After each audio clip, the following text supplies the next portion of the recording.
this is part 2 of unboxing my perfume. So this is the perfume. So kita akan unboxing dulu. Yang pertama adalah Lilabo Central 33. Yang ni popular gila. And dia boleh engrave juga. Dia punya chop ni pun lawa gila. Patutlah dia mahal. This is the packaging. Dalam all black.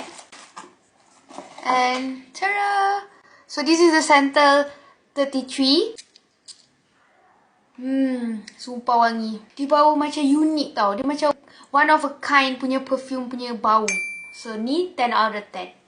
So this is the second perfume from Lilabo juga. Another 13. Kalau boleh jenama ni nak beli semua tau. So this is it. The second perfume pun sama juga. Ada nama you engrave. Bau ni kan 10 out of 10. Serious. Bau ni macam bau fresh, bau luxury. This is another 13. Ini adalah gentle fluidity.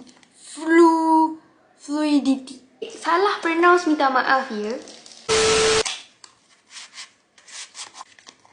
Tara! Yang ni beli botol kecil sebab time tu dia tak ada saiz yang medium. Yang ni beli saiz 35 ml.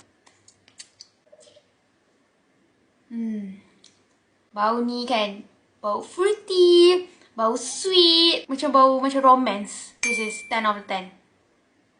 Wangi. This also for my son, Bakarat 540. Most requested suruh Nini beli.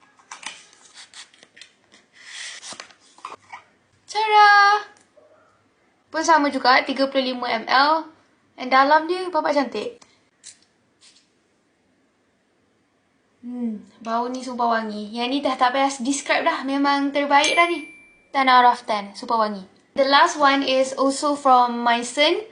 Yang ni pun Bakarat juga. 540 juga. Apa beza dia? Yang ni yang extract. Yang ni, Nini beli yang UD perfume.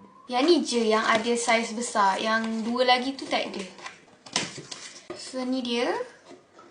Yang ni 70 ml.